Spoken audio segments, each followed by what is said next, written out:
Do you remember what really started the surge of modern military shooters?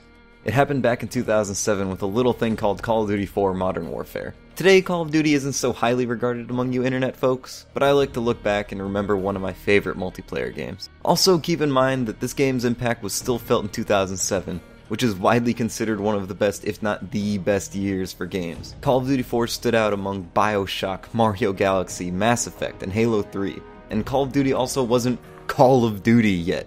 It wasn't yet the franchise that scared other publishers from shipping their game near the new Call of Duty's release window. But let's get into what made Call of Duty 4 a game changer. The biggest impact, without a doubt, is create a class, or custom loadout, whatever you want to call it. Try to think of a multiplayer game that's come out in the last half decade that doesn't have this feature.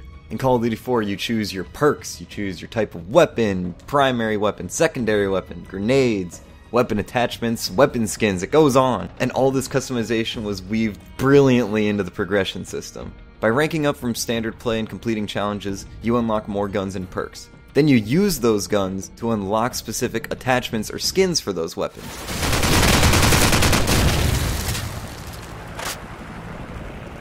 Enemy UAV is airborne!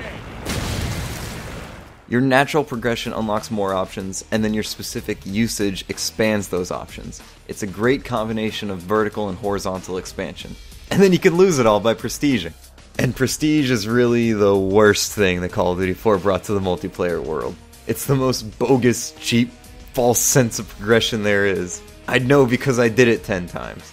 It's the easiest way to add length to your game. And the reward for doing that is people get to see that you made that dumb decision over and over and over again.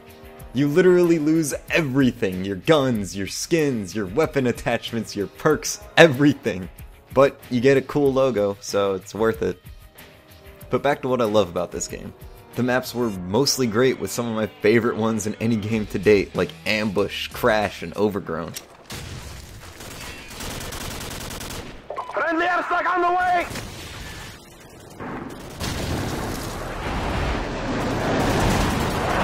Enemy UAV is at...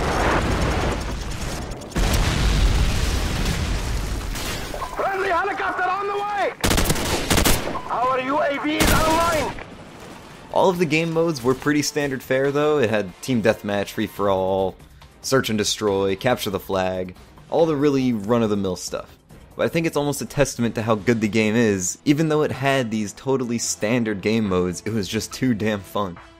And this game means a lot to me on a personal level too. I made some of the best friends I have today through this game. At school we'd talk about all the crazy stunts we pulled last night and then draft new ideas for our next outing later that day. Some of my favorite memories are my friends and I challenging each other to play with ridiculous rules, like only using claymores to kill people, or sneaking up behind someone with an active grenade in your hand.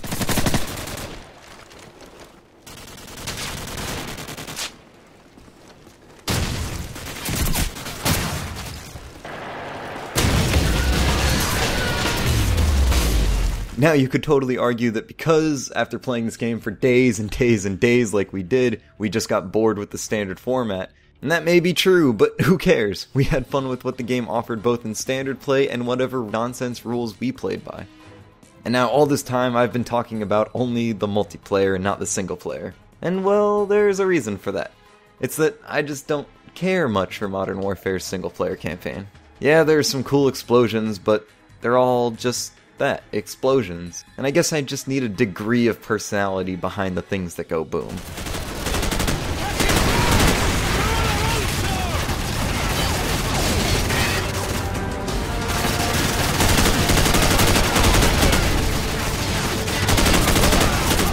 The one mission I did like a lot was All Gillied Up. It changed the formula enough to grab my attention. That was the one mission I would load up over and over again. And today, All Gillied Up doesn't even hold up that well. We're spotted. Take cover.